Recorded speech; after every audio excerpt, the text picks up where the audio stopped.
Hey all, welcome to the Pro Wrestling Analyst channel. Pro wrestling ലോകത്തെ പുതിയ വിശേഷങ്ങളുമായി വീഡിയോയിലേക്ക് സ്വാഗതം. സമ്മർസ്ലാമിന് ശേഷമുള്ള WWE റോ സ്മാക്ഡൗൺ NXT വിശേഷങ്ങൾ. സമ്മർസ്ലാമിന് ശേഷം റോമൻ റെയിൻസിനെ ചലഞ്ച് ചെയ്ത് LA Knight. ഗ്രേസം വാളറിന്റെ കിടലും പ്രോമോയ്ക്ക് പുറകെ NXT championship number 1 contenders match Grayson Waller's versus Cruz Montana announce ചെയ്തിരിക്കുന്നു. AAA റോ സ്മാക്ഡൗൺ സൂപ്പർ സ്റ്റാർസിനെ ഇൻക്ലൂഡ് ചെയ്ത ഒരു tournament for the world heavy weight championship. Kevin ഓവൻസും CM പങ്കും കൊമ്പ് ഓർക്കുന്നു. വർഷങ്ങളുടെ കാത്തിരിപ്പിനൊടുവിൽ ഫ്യൂഡ് യാഥാർത്ഥ്യമാകുന്നു. ഫ്രൈഡേ സ്മാക്ഡൗൺ മാച്ചിനിടയിൽ ഇഞ്ചുറി ആയി എന്ന ഒഫീഷ്യൽ അനൗൺസ്മെന്റുമായി ചെൽസി ക്വീൻ. ബിഗ് കാസിന്റെ തിരിച്ചുവരവ്. എൻസോ എവിടെ? കൂടുതൽ വിശേഷങ്ങളിലേക്ക് നമുക്ക് കടക്കാം. LA Knight റോ സ്മാക്ഡൗണിന് ശേഷമുള്ള റോയിൽ LA Knight റോമൻ റെയിൻസിനെ ചലഞ്ച് ചെയ്തിരിക്കുന്നു. റോമൻ റെയിൻസും LA Knight ആയിട്ടുള്ളൊരു സെഗ്മെന്റ് ഉണ്ടായിരുന്നു. അതായിരുന്നു ആക്ച്വലി ഫസ്റ്റ് റോ സ്റ്റാർട്ട് ചെയ്തത്. അത്യാവശ്യം നമുക്കറിയാം LA Knightന്റെ ആ ഒരു മൈക്ക് സ്കില്ല് നമുക്ക് ഓൾറെഡി എവിഡൻ്റ് ആണ്. പുള്ളി നല്ലതായിട്ട് തന്നെ നല്ലൊരു പ്രോമോ അങ്ങോട്ടും ഇങ്ങോട്ടും ബാക്ക് ആൻഡ് ഫോർത്ത് നല്ല രീതിയിൽ പോയിരുന്നു. അതിനകത്ത് നല്ലൊരു കാര്യം എന്ന് പറഞ്ഞാൽ അവർ ഷീൽഡ് അനൗൺസ് ചെയ്തില്ല. അതുപോലെ സിയറ, ഹോട്ടൽ ഇന്ത്യ, കൊലീമ, ഡെൽറ്റ എന്ന് പറയുന്ന പോലെ യൂസക്ക് എന്നവൻ അതുപോലെ പറഞ്ഞു. അത് നൈസായിരുന്നു. അതൊക്കെ എന്നാ പറയുന്നത്, ഇപ്പോഴും LA Knightനിൽ ഒരു വിശ്വാസം ഉണ്ടെന്നുള്ള പ്രതീക്ഷ നമുക്ക് തരുന്നുണ്ട്. ആ ഫ്യൂഡ് ഒരു നല്ല രീതിയിൽ പോകാനായിട്ട് സാധിക്കട്ടെ. നമുക്ക് ഇപ്പം ചെൽസി ഗ്രീൻ്റെ ഒക്കെ കാര്യം പറഞ്ഞ പോലെ നമുക്ക് ഫാൻസിന് ഒരു ഫീൽ ഗുഡ് മൂവ്മെൻറ്റ് തരുന്ന ഒരു ഫ്യൂഡിലോട്ട് അത് കടക്കട്ടെ എന്ന് ഞാൻ പ്രതീക്ഷിക്കുന്നു. പിന്നെ അതുപോലെ തന്നെ നമുക്ക് ടാഗ് ടീം മാച്ച് ഉണ്ടായിരുന്നു. ചാറ്റ് കേബിളും പെൻറ്റ വേഴ്സസ് ജഡ്ജ്മെന്റ് ഡേ. ഒരു ടിപ്പിക്കൽ, നമ്മളെപ്പോഴും പറയുന്ന പോലെ തന്നെ ടിപ്പിക്കൽ ജഡ്ജ്മെന്റ് മാച്ച് തന്നെ എന്ന് പറയാനും പറ്റും അല്ലേ? എപ്പോഴും അറിയാം നമുക്കിപ്പോൾ എല്ലാവരും കൂടെ വരും, അങ്ങോട്ട് ചെയ്യും, ഇതാണ് ഉള്ള ഒരു രണ്ടുപേരുടെയും പരിപാടിയും കാര്യങ്ങളും ഒക്കെ ആയിട്ടല്ലേ. അതെ, ഇതിന്റെ ഡയറക്ഷൻ എങ്ങോട്ടാണ് പോകുന്നതെന്ന് നമുക്ക് മനസ്സിലാകുന്നില്ല. കാരണം ഇപ്പം ഡൊമിനിക്കും ഇതിനകത്തൊരു കുഴപ്പമെന്ന് പറഞ്ഞാൽ ജഡ്ജ്മെന്റിൽ ഇപ്പം കൂടുതൽ നിൽക്കുന്ന വിമൻസിന്റെ അല്ലെങ്കിൽ വിമൻസ് സൈഡിലെ സ്റ്റോറിയാണ് അഡ്വാൻസ് ആകാൻ പോകുന്നതെന്ന് തോന്നുന്നു. ടെക്നിക്കലി മേ ബി ഒരുപക്ഷെ റോക്സേനെ അടിച്ച് പുറത്താക്കുമായിരിക്കും. എന്നിട്ട് റോക്സേന ഒരു നല്ലൊരു ഫേസ് റൺ കൊടുക്കാൻ. പിന്നെ അതുപോലെ തന്നെ റക്കേൽ വേഴ്സസ് ലിവ് ഒരു ചെറിയ ഈഗോ ടെൻഷൻ വരാൻ ചാൻസ് ഉണ്ട്. പിന്നെ അതൊക്കെ വെച്ച് നോക്കുമ്പോൾ പക്ഷേ ഇതിനകത്ത് ഡൊമിനിക്കിൻ്റെ ഇൻവോൾവ്മെൻറ്റ് ജഡ്ജ്മെൻ്റെയുടെ ഭാഗമാണെന്ന് പറഞ്ഞാൽ ആ പഴയ ഹീറ്റോ അല്ലെങ്കിൽ ഒരു ഇത് വരുന്നില്ല. കുറേ നാളായിട്ട് നമ്മൾ കാണുന്ന ഒരേ ഈ തിരിച്ചും മറിച്ചും ഒരേ രീതിയിലുള്ള ഒരു സെറ്റപ്പ് പോകുന്ന പോലെ ഇപ്പോൾ ജഡ്ജ്മെൻ്റ് പൊക്കോണ്ടിരിക്കും. അതിനകത്ത് എന്തെങ്കിലും ഒരു മാറ്റം വരുത്തണം, അല്ലെങ്കിൽ ഒന്നും ഇല്ലാത്തൊരവസ്ഥയായി പോകും. ഇപ്പോൾ ഒന്നും ചെയ്യാനില്ല. കാരണം ടെക്നിക്കലി നോക്കിയാൽ JD മക്ഡോണ ഇതെടുത്തു, ചാമ്പ്യൻഷിപ്പ് എടുത്തു, ടാഗ് ടീം എടുത്തു. ഇനിയിപ്പോൾ ഒരു സിംഗിൾസ് മിഡ് കാർഡ് ടൈറ്റിലൊക്കെ ജഡ്ജ്മെന്റ് നിന്നുകൊണ്ട് തന്നെ എടുക്കുമെന്ന് ചോദിച്ചാൽ അറിയത്തില്ല. എടുക്കാം, ഒരു ഇന്റർനാഷണൽ ടൈറ്റിൽ റണ്ണൊക്കെ കൊടുക്കണേ. പക്ഷെ അതിന് നല്ലൊരു അഡ്വാൻസ്ഡ് സ്റ്റോറി നമുക്ക് വേണം. തീർച്ചയായിട്ടും. അതിപ്പം എങ്ങനെയാന്ന് നമുക്ക് അറിയില്ല. ആക്ച്വലി ഇപ്പോൾ 2-3 വർഷമായിട്ട് നമ്മളിപ്പോൾ കാണുന്നത്. അപ്പം അതൊന്നും നമുക്ക് പറഞ്ഞു പോകുന്നിടത്ത് ജഡ്ജ്മെന്റയുടെ സ്റ്റെഫനിയും ബെക്കി ലിഞ്ചും ആക്ച്വലി റിട്ടേൺ ചെയ്തിട്ടുണ്ട്. ബെക്കി ലിവ് മോർഗന്റെ ടൈറ്റിലിന് ചലഞ്ച് ചെയ്തിരിക്കുന്നു അല്ലെ? ആക്ച്വലി ബെക്കി പറയുന്നു, എനിക്ക് ഇന്റർകോണ്ടിനെന്റൽ ചാമ്പ്യൻഷിപ്പ് ഞാൻ ഓൾറെഡി ഫേമസ് ആക്കി, എനിക്കത് ഇപ്പോൾ വേണ്ട. ഇനി അടുത്തത് ഞാൻ വിമൻസ് ചാമ്പ്യൻഷിപ്പിൽ വിമൻസ് ഹെവി വെയ്റ്റ് ചാമ്പ്യൻഷിപ്പിന്റെ പുറകെയാണെന്ന് ബെക്കി പറഞ്ഞിട്ടുണ്ട്. അത് നല്ലൊരു ഫ്യൂഡ്, നല്ലൊരു തീപ്പൊരി ഒരു ചെറിയൊരു പ്രോമോ ഒക്കെ ആയിരുന്നു. ബെക്കി ലിഞ്ച് അവളെ കളിയാക്കുകയും ചെയ്തു. നീ പോലും അല്ല ജഡ്ജ്മെന്റിൽ ഡൊമിനിക്കിന്റെ കൂടെ കിടന്നിട്ടുള്ള ബെസ്റ്റ് ചാമ്പ്യൻ എന്നുള്ള രീതിയിലൊക്കെ പറഞ്ഞ് അവളെ കളിയാക്കി വിട്ടിട്ടുണ്ടായിരുന്നു.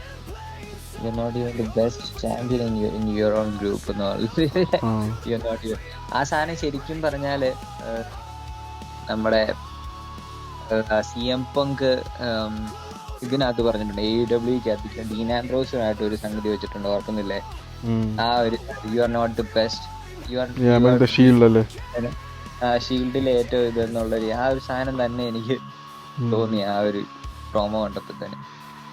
അപ്പൊ നമുക്കറിയാം ഇപ്പൊ ബെക്കിയും സ്റ്റെഫനി ഇപ്പൊ എങ്ങനായിരിക്കും, വേൾഡ് ചാമ്പ്യൻഷിപ്പിന് പുറകെ ആയിരിക്കുമോ, അതോ സ്റ്റെഫനി ഇപ്പം റെസിൽമേനിയയ്ക്ക് ശേഷം റിട്ടേൺ ചെയ്തിരിക്കുകയാണ് ആക്ച്വലി. അപ്പൊ എങ്ങനെ ആയിരിക്കും മുന്നോട്ടുള്ള സ്റ്റോറികൾ നമുക്ക് കണ്ടറിയാം. ഇപ്പൊ ജഡ്ജ്മെന്റ് ഡേയുടെ പുറകിലാണ് ഈ 3 പേരും, അതായത് സ്റ്റെഫനി, ബെക്കി, പിന്നെ ഇയോസ്ക അല്ലല്ലോ, സോൾ റൂക്ക. Yeah.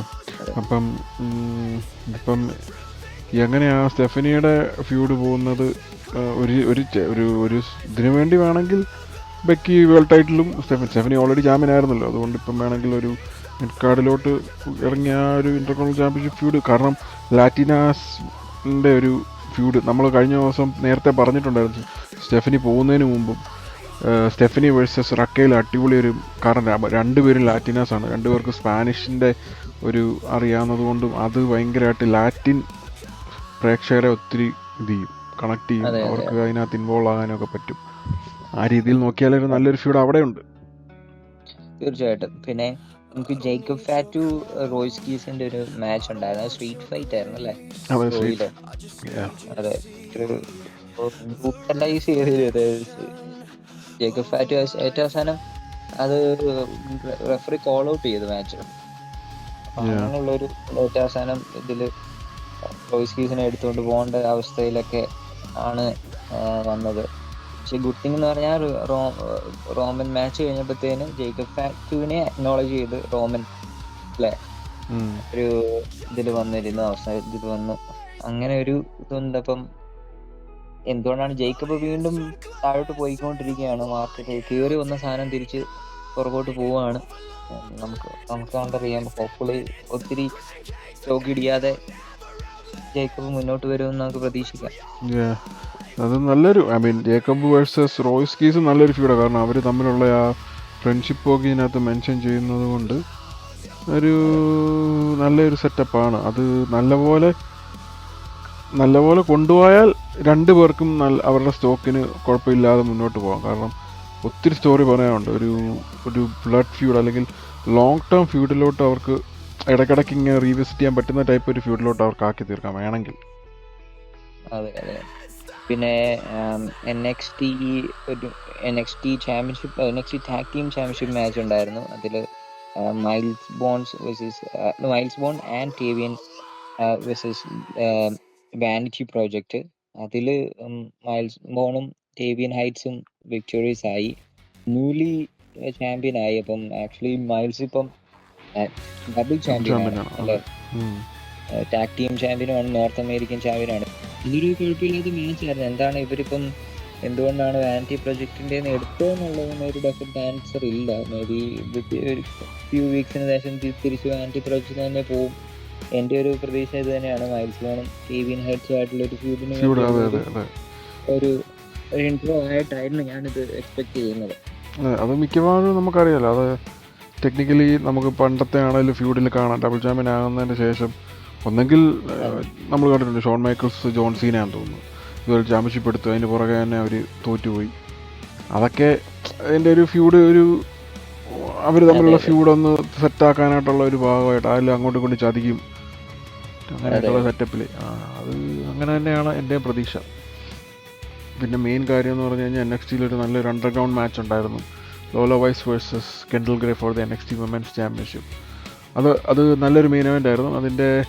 അതിൻ്റെ എന്നാ പറയുന്നത്, ഫോൾ ഔട്ട് എന്ന് പറയുന്നത് Lola Vice has been done with NXT. അവളുടെ ലോല വൈസിൻ്റെ ലാസ്റ്റ് മാച്ച് ആയിരുന്നു.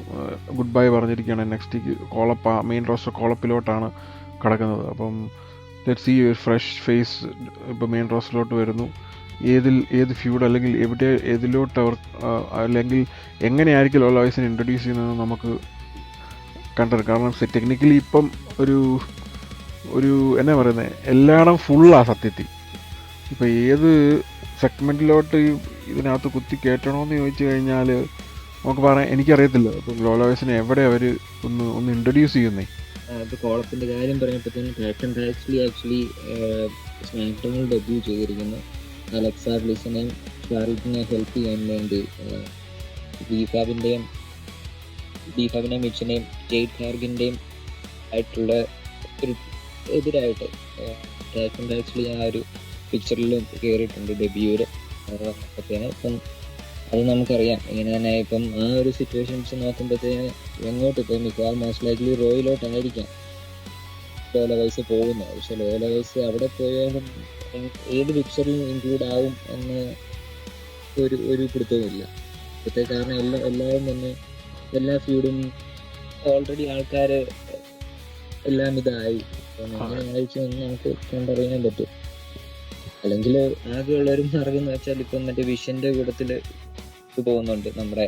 അത് മാത്രമേ എൻ്റെ ഒരു ഇതിലൂടെ നടക്കുന്നുള്ളൂ, എൻ്റെ ഒരു തോട്ടിലാകെ പോയിട്ടുള്ളൂ.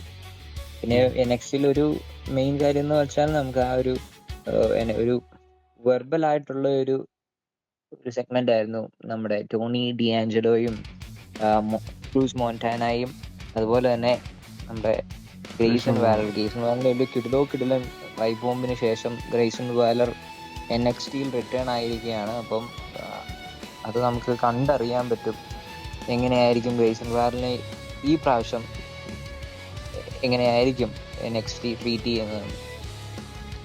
അത് നല്ല രീതിയിൽ ട്രീറ്റ് ചെയ്യണം. അല്ലെങ്കിൽ നല്ല രീതിയിൽ അതിനുള്ള എല്ലാ സെറ്റപ്പും ഉണ്ടാക്കി വെച്ചിട്ടുണ്ട്. പുള്ളി നെക്സ്റ്റ് ചാമ്പ്യൻ ആകാൻ തരത്തിലുള്ള പ്രോമോയാണ് കട്ട് ചെയ്ത് വെച്ചേക്കുന്നത്. അപ്പം അതെ, ആ രീതിക്ക് ഞാൻ നോക്കുവാണെങ്കിൽ it makes only sense to let him be the next champion.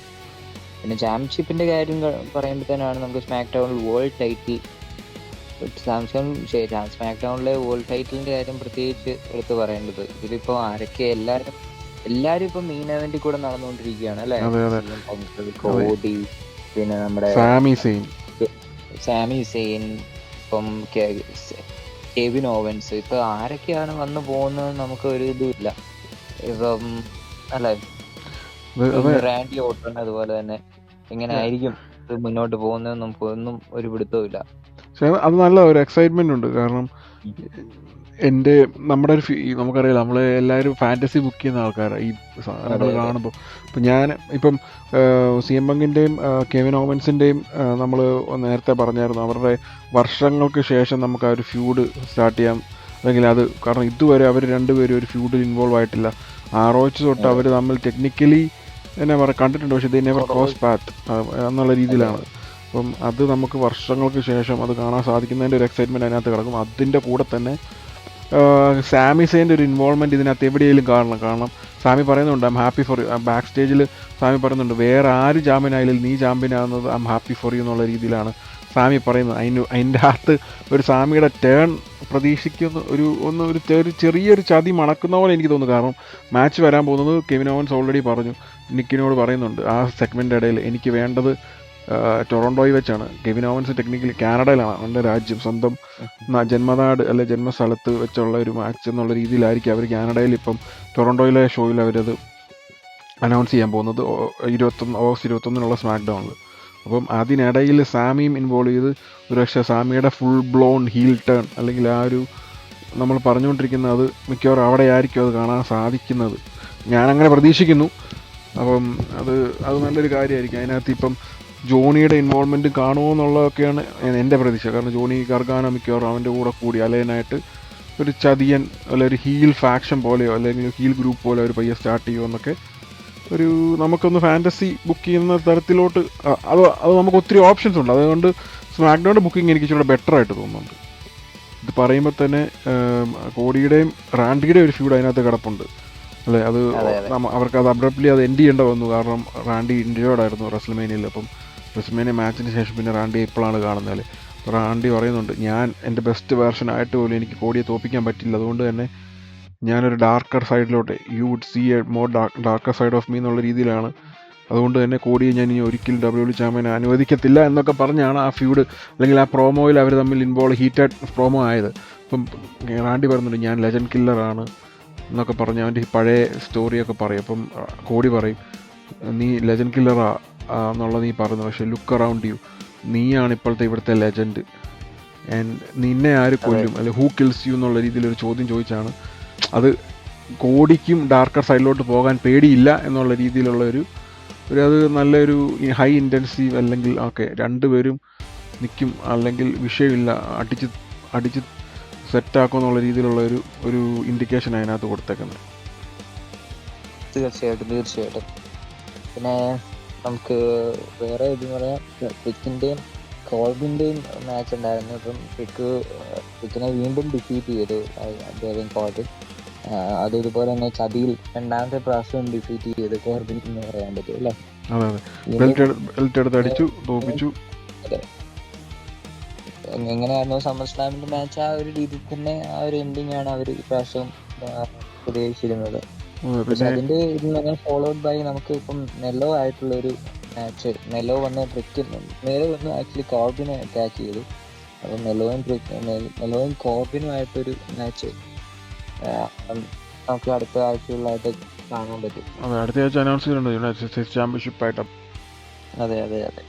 അപ്പോൾ നമുക്കിപ്പോൾ അറിയാം, നേരത്തെ പറഞ്ഞ പോലെ തന്നെ ചെൽസി ഗ്രീൻ ഒരു ഇഞ്ചറി ചെൽസി ഗ്രീൻ തന്നെ അനൗൺസ് ചെയ്തിട്ടുണ്ട്. മാച്ചിനിടയിൽ നടന്നതാണ് അല്ലേ? അതെ, അത് പിന്നെ അതിനകത്തൊരു പ്രതീക്ഷ എന്ന് പറഞ്ഞാൽ ഓർബിറ്റൽ ബ്രോൺ ആണ് ബ്രേക്ക് ചെയ്തേക്കുന്നത്.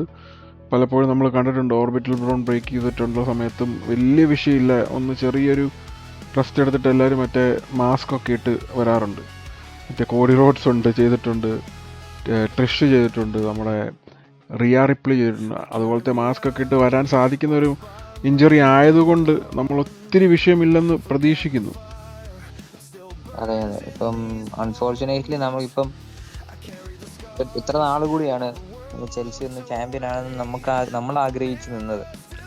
അതെ. പിന്നെ ഇതുപോലെ തന്നെ നമ്മൾ നേരത്തെ പറഞ്ഞ ഒരു ഇതാണ് ബിഗ് ക്യാസിന്റെ ആക്ച്വലി റിട്ടേൺ. ബിഗ് ക്യാസ് ഇപ്പൊ എത്ര വർഷങ്ങൾക്ക് ശേഷമാണ് ബിഗ് ക്യാസ് ഒന്ന് WWE റിട്ടേൺ ചെയ്യുന്നില്ല. അത് വന്നാദ്യം ജവാൻ എവൻസിനെ അറ്റാക്ക് ചെയ്താണ് ക്യാസ് റിട്ടേൺ ചെയ്തിരിക്കുന്നത്. അതെ, നമ്മളത് പറഞ്ഞായിരുന്നു. വിക്കാസിനെ പറഞ്ഞു, ഇനിയിപ്പം അറ്റാക്ക് ചെയ്തത് വേറെ നിന്നോടുള്ള കുഴപ്പം കൊണ്ടൊന്നും അല്ല. I'm putting everyone on notice. എനിക്ക് ആ ഒരു ചിപ്പ് ഓൺ മൈ ഷോൾഡർ. ഞാൻ പണ്ട് ഇവിടുന്ന് പോയത് തന്നെ എംബാരസ്ഡ് ആയിട്ട് അല്ലെങ്കിൽ അങ്ങനത്തെ ഒരു അവസ്ഥയിലൂടെയാണ്. പക്ഷെ ഇനി തിരിച്ചു വന്നിരിക്കുന്നത് സ്ട്രോങ്ങർ ആയിട്ടാണെന്നുള്ള രീതിയിൽ പറഞ്ഞാണ്. പക്ഷെ ഇതിനകത്തൊരു ചോദ്യം വന്നതെന്ന് പറഞ്ഞു കഴിഞ്ഞാൽ എൻസോ എവിടെയെന്നുള്ളതാണ്. എൻസോയെ കിട്ടിയില്ല, എൻസോ വന്നില്ല. ഒരു സിംഗിൾ സ്റ്റാർ എന്നുള്ള രീതിയിലാണെന്ന് തോന്നുന്നു ബിക്കാസിനെ അവരിപ്പോൾ ഹയർ ചെയ്തേക്കുന്നത്. എൻസോയെ ഹയർ ചെയ്യാത്തതാണോ അതൊരു സ്വഭാവമാണോ, ഈ പയ്യെ എൻസോ വരാനാണോ? കാരണം എൻസോ ഒരു ചെറിയ എന്നാ പറയുന്നത് കോൺട്രവേഴ്സിയൊക്കെ ഉണ്ടായിരുന്നു എൻസോയ്ക്ക് ചുറ്റും. അതുകൊണ്ടാണോ ഇനി എൻസോയെ കൊണ്ടുവരാത്തത്, അതോ എങ്ങനെയാണെന്നും അറിയത്തില്ല. ഞാൻ പ്രതീക്ഷിച്ചായിരുന്നു എൻസോയും കൂടെ വരണമെന്ന്. ആ ഒരു പണ്ടത്തെ ടാഗ് ടീം, അറ്റ്ലീസ്റ്റ് ഒരു ടാഗ് ടീം ഡിവിഷൻ ഒരു ചെറിയൊരു ബൂസ്റ്റായിരുന്നു അവർ വന്നിരുന്നത് ടാഗ് ടീമായിട്ട്. ടാഗ് ടീമിന്റെ ഇത് പറയുമ്പോൾ ഷിൻസ്കയുടെ ഒരു പ്രോമോ ഉണ്ടായിരുന്നു. ഇനിയും ഞാൻ തന്നെയല്ല വരുന്നത്, ഷിൻസ്കയുടെ കൂടെ എൻ്റെ കൂടെ ഒരാളും കൂടെ കാണും, ഞാൻ MFTയെ ചലഞ്ച് ചെയ്യാൻ വേണ്ടിയാണ് വരുന്നത്, ആണെന്നാണ് ആയിരിക്കാം എന്നാണ് നമ്മൾ പ്രതീക്ഷിക്കുന്നത്. പക്ഷെ നെറാക്കു ഇപ്പൊ 2 വീക്കായിട്ട് കാണുന്നില്ല, NXTയിലും കാണുന്നില്ല. അപ്പം മേ ബി നെറാക്കു ആയിരിക്കാം. അങ്ങനെ പ്രതീക്ഷിക്കാം. കാരണം നെറാക്കുക്കിന് ഇപ്പം NXT നിൽക്കേണ്ട കാര്യമൊന്നുമില്ല. അതുകൊണ്ട് അങ്ങനെ നമ്മൾ പ്രതീക്ഷിക്കുന്നു. അത് കൊള്ളാം, അത് നൈസൊരു ഫ്യൂഡായിരിക്കും. ജപ്പാൻ ഹിസ്റ്ററി ഉള്ളത് കൊണ്ട് സെറ്റപ്പ് ആയിരിക്കും. തീർച്ചയായിട്ടും ആ ഒരു സ്റ്റൈലും കാര്യങ്ങളും എല്ലാം നമുക്ക് ഇത് കാണാൻ പറ്റും. പിന്നെ ഇതുപോലെ തന്നെ നമുക്കൊരു 8-man ടൂർണമെന്റ് മാച്ച്, റോസ് match, SmackDown NXT super സ്റ്റാറിനെ വെച്ചൊരു മാച്ച് റെയ് മിസ്റ്റീരിയോ, അതായത് current AAA general manager Rey Mysterio announce ചെയ്തിട്ടുണ്ട്. അതിൽ റീ ഫൈനക്സ്, ഡ്രാഗൺ ലീ, പിന്നെ പെൻറ്റ, ഇവർ 3 പേരുമാണ് WWE റെപ്രസെന്റ് ചെയ്ത് ഉള്ളത്. അപ്പം നമുക്ക് കണ്ടറിയാം അതിലാരായിരിക്കും റോമനെ സെപ്റ്റംബർ 14 മെക്സിക്കോയിൽ വെച്ച് ചലഞ്ച് ചെയ്യുന്ന ആരാണെന്ന് നമുക്ക് കണ്ടറിയാൻ പറ്റും. വെയ്റ്റ്മാൻ ആണ്. അതിൽ ബാക്കിയുള്ള സൂപ്പർ സ്റ്റാർസ് എല്ലാം AAA സൂപ്പർ സ്റ്റാർസ് ആണ്. അത് ഒരു എന്നാ പറയുന്നത്, നല്ലതാണ്. അത് അവർക്ക് മെക്സിക്കോ അല്ലെങ്കിൽ AAA എന്നുള്ള ആ ഒരു ഇതിൽ അമേരിക്കയിലോട്ടൊരു ചെറിയൊരു ബൂസ്റ്റ് കിട്ടാനായിട്ടും ഒക്കെ അത് ഹെൽപ്പ് ചെയ്യും എന്നുള്ള പ്രതീക്ഷയാണ് അവർക്ക് റോമനെ ഇറക്കുന്നത്. അത് ഹോപ്പ്ഫുള്ളി അത് സെറ്റാകുമെന്ന് നമുക്ക് പ്രതീക്ഷിക്കാം. അപ്പോൾ അടുത്ത ആഴ്ചത്തെ റെസ്ലിംഗ് ഇവൻറ്റ്സും അനാലിസിസുമായി വീണ്ടും കാണാം. Thanks for watching the Pro Wrestling Analyst.